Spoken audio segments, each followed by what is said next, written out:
Ngayon, narito ang inyong mga tagapagbalita. Ang programang ito ay hatid sa inyo ng Power Cells Herbal Capsule. Tuldukan ang sakit. Siksik sa mga bagong balita. Brigada Balita Nationwide. Brigada Balita Nationwide. Brigada Balita. Headlines. Sa Brigada Balita Nationwide ngayong umaga, COVID-19 vaccines na Johnson at Clover nasa ilalim na ng FDA evaluation ayon sa Department of Health. Food and Drug Administration mananatiling bukas para sa AstraZeneca sakaling magdesisyon ito na ituloy ang clinical trial sa Pilipinas. Ilang mambabatas pinairal ang kasakiman sa pagpasa ng 2021 national budget ayon kay Senador Lacson. House panel pinalawig ang Bayanihan 2 validity hanggang June 2021. Akusasyong red tagging ginagamit para siraan ang anti-terror law ayon sa Presidential Human Rights Committee Secretariat. NBI Counterterrorism Chief na unang naiulat na pinaslang sa loob ng opisina nasawi dahil sa aksidente ayon kay DOJ Secretary Guevara. Human Rights Watch naman pinatikos ang tinukoy nito bilang crackdown sa mga aktivista. At NTC nais paaprubahan ang 2 million pesos na multa sa telcos na mabibigong magpabuti sa kanilang serbisyo. Siksik sa mga bagong balita. Brigada Balita Nationwide.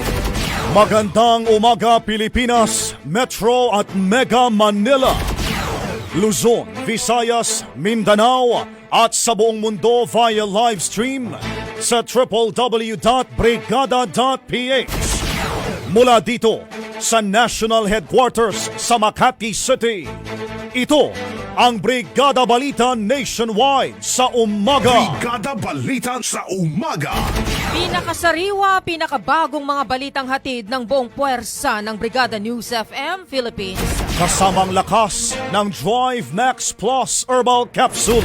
At resistensya ng Power Cells Herbal Capsule. Araw po ng Sabado mga kabrigada, Disyembre 12, 2020 at kami po ang inyong mga lingkod, Brigada Glenn Parungaw At Brigada Leo Navarro Malikden. Brigada Balita. Coronavirus Disease 2019 News Update. Mga kabrigada, ibinunyag ng Department of Health na dumadaan na sa ebalwasyon ng Food and Drug Administration ang dalawang brands ng COVID-19 vaccines para sa emergency use authorization. Ayon kay Health Undersecretary Maria Rosario Vergere, nakakuha na ng approval ang Janssen na brand ng COVID-19 vaccine na dinevelop ng Johnson & Johnson mula sa Vaccine Experts Panel at Ethics Review Board kasama ang Chinese firm na Clover. Ipinaliwanag ng opisyal na ang ibig sabihin nito ay papasok na sa proseso ng FDA ang mga nasabing bakuna.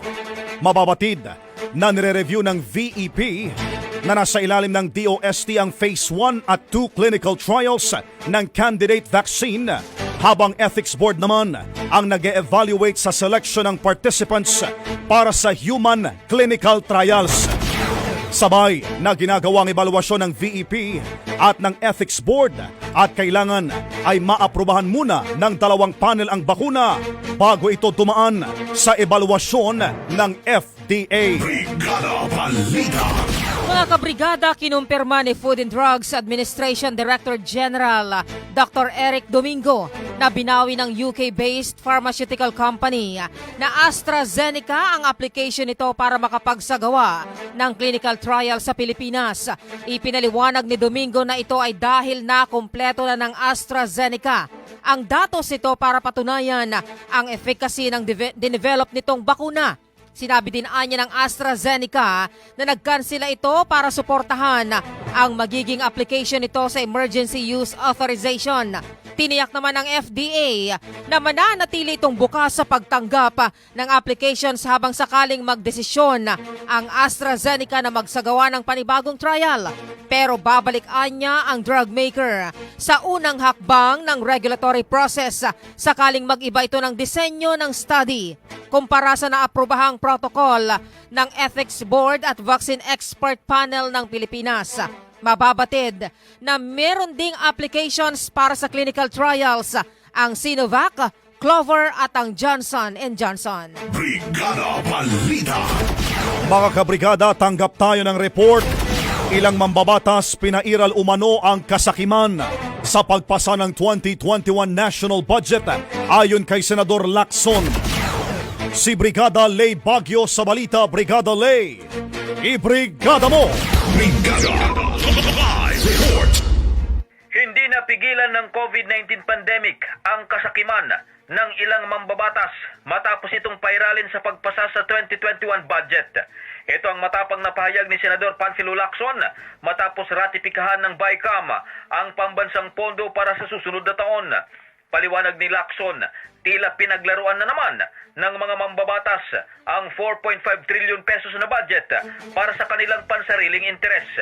Ayon kay Lacson, binawasan ng mga mambabatas ng 28.35 billion pesos ang budget ng ilang ahensya para ilipat sa kanilang mga proyekto sa DPWH na hindi naman malinaw ang paggagamitan. Dahil dito, umaasa ang senador na magiging mabusisi si Pangulong Rodrigo Duterte sa paglagda sa 2021 budget at i-veto ang mga kahinahinalang items katulad ng ginawa nitong pag-veto sa 95 billion pesos noong 2019. Yan ang report katuwang ang NutriCleanse Herbal Capsule, Linis Chan, Sexy Chan. Para sa Brigada Balita Nationwide sa umaga, ito si Brigada Lay Baguio ng Brigada News FM, The Music and News Authority. Brigada Balita Nationwide. House panel pinalawig ang Bayanihan 2 validity hanggang June 2021. Si Brigada Maricar Sargan sa balita. Brigada Maricar, ibrigada mo. Brigada Live Report. Inaprobahan na ng House Committee on Appropriations ang pagpapalawig sa validity ng Bayanihan to Recover as One Act hanggang June 30, 2021 sa gitna ng COVID-19 pandemic. Nakatakdang mag-expire ang nasabing batas na kilala rin sa tawag na Bayanihan 2 sa December 19, 2020 kasabay ng adjournment ng sesyon ng Kongreso. Inihayag naman ni Northern Samar Representative Paul Daza ang ilan sa mga reservations nito sa pagpapalawig ng Bayanihan 2. Hindi kasi masabi ng Department of Budget and Management kung magkano na ang na-release mula sa 2020 budget. Gayunpaman, sinabi ni DBM Assistant Secretary Rolando Toledo na nasa 102 billion ng kabuang 165 billion appropriations sa ilalim ng Bayanihan 2 ang na-release na. Mababatid na sa pamamagitan ng Bayanihan 2, nagagawa ni Pangulong Rodrigo Duterte na i-realign ang mga budget ng iba't ibang ahensya para magamit sa COVID-19 response ng bansa. Yan ang report hatid ng Drive Max Adult Herbal Capsule. Tatagal ka. Ito si Brigada Maricar Sargan ng Brigada News FM Philippines, The Music and News Authority. Brigada Balita. Yun namang akusasyong red tagging ginagamit para siraan ang anti-terror law ayon sa Presidential Human Rights Committee Secretariat. Si Brigada Ernie Napukaw sa balita. Brigada Ernie, ibrigada mo! Brigada Live Report. Nanindigan si Undersecretary Severo Catura, Presidential Human Rights Committee Secretariat na hindi totoong ni-red tag ng gobyerno o mga makakaliwang grupo. Sinabi ni Catura na ginagamit lamang ng mga progresibong grupo ang red tagging upang palabasin na sila ay dumadaan sa persecution kahit hindi naman. Ipinundo ni Catura na mismong si Communist Party of the Philippines sa founding chair Jose Maria Sison ang tumukoy sa mga legal fronts ng CPP. Iginit rin ni Catura na iniuugnay ng mga kritiko ang red tagging sa anti-terrorism campaign ng gobyerno para siraan ito. Binigyang din rin ni Catura na pinapababa lamang ng mga kritiko ang napaka-epektibong anti-terrorism law ng bansa gamit ang terminong red tagging. Kung totoo niya na merong red tagging ay dapat meron na tayong nakikitang unjust detention suppression at physical harassment. Matatandaan na inakusahan ni Pangulong Rodrigo Duterte ang Makabayan Black ng pagkikipagsabuatan sa CPP New People's Army National Democratic Front of the Philippines para pabagsakin ang gobyerno. Hinamo naman ang Makabayan Black ang Pangulo na magsampa ng kaso laban sa kanila kung sa palagay nito, totoo ang nasabing akusasyon. Yan ang report atid ng Yamevit, ang multivitamins ng batang lamang. Ito si Brigada Ernie Napukaw ng Brigada News FM Philippines, the Music and News Authority. Brigada Balita. Mga kabrigada, ibinunyag ni Justice Secretary Menardo Guevara na namatay sa aksidente si Raul Manguera na Counter-Terrorism Chief ng National Bureau of Investigation. Sinabi ni Guevara na base sa report ng NBI ay namatay si Manguera dahil sa accidental firing. Binigyan din ito na walang foul play na nakita sa pangyayari. Matatandaan na bago magmadaling araw ng Lunes, December 7, ay nakarinig ang staff ni Manguera ng putok ng baril sa loob ng opisina nito. Nang makita nilang opisyal, ay naabutan nila ito na dumudugo na ang kanyang tiyan. Naitakbo pa si Manguera sa Manila Doctors Hospital kung saan ay idineklara na itong dead on arrival. Brigada Balita. Mga kabrigada, kinundina ng Human Rights Watch ang tinukoy nila bilang crackdown ng gobyerno sa political activist. Sinabi ng HRW na highly questionable ang mga ginawang pag-aresto sa 6 na aktivista at isang journalist sa iisang araw. Kabilang sa mga inaresto ng pulisya ay ang trade unionist na sina Denise Velasco, Rodrigo Esparago, Romina Astudillo, Mark Ryan Cruz, Joel Demate at Jamie Gregorio Jr. at ang mamamahayag na si Lady Ann Salem noong Huwebes kasabay ng komemorasyon ng International Human Rights Day. Ayon kay HRW Deputy Asia Director Phil Robertson, maraming dahilan para pagdudahan ang mga ginawang aksyon ng kapulisan. Sinabi ni Robertson na meron na silang mga nadokumentong kaso ng pagtatanim ng mga pulis ng ebidensya para sa kampanya naman ng gobyerno kontra iligal na droga. Makikita rin anya sa timing ng mga pag-aresto na ayaw talaga ng administrasyon ni Pangulong Rodrigo Duterte sa karapatang pantao at sa pagkagalit nito sa mga dissenters at political activists. Kung maalala, ay sinabi ng Human Rights Watchdog na karapatan na nasa mahigit 600 ang political prisoner sa bansa, kabilang na ang mga aktivista na sina Amanda Echaniz at Reyna May Nasino na nahaharap sa di umano'y fabricated na mga kaso ng illegal possession of firearms and explosives. Brigada Balita. Ang NTC naman nais paaprubahan ng 2 million pesos na multa para ho sa mga telcos na mabibigong magpabuti sa kanilang mga serbisyo. Si Brigada Jen Bayot sa report. Brigada Jen, ibrigada mo! Brigada Live Report.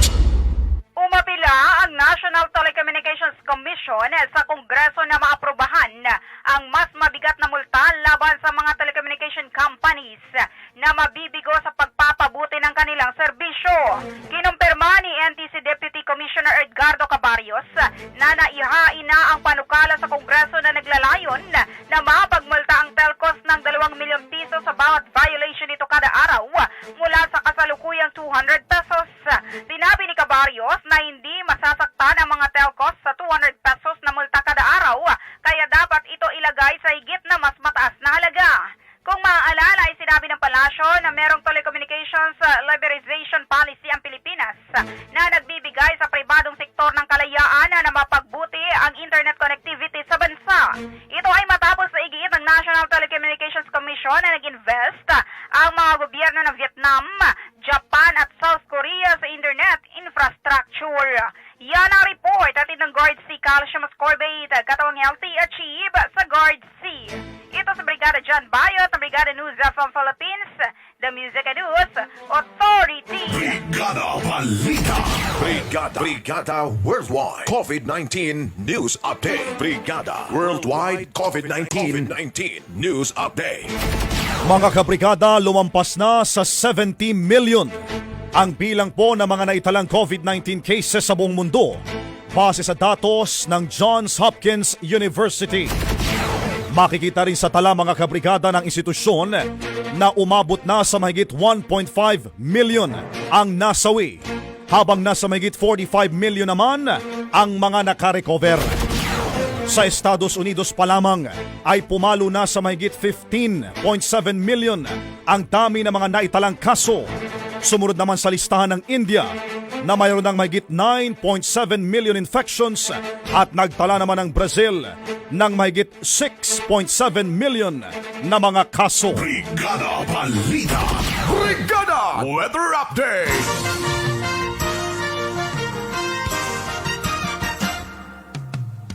Mga kabrigada, asahan na po ang generally fair weather sa malaking bahagi ng bansa ngayong weekends.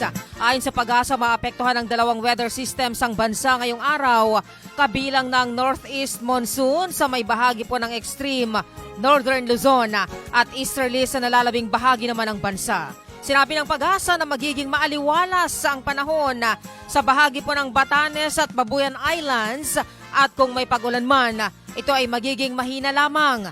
Magiging maaliwalas at malinsangan naman ang panahon sa Metro Manila at sa nalalabing bahagi naman ng bansa.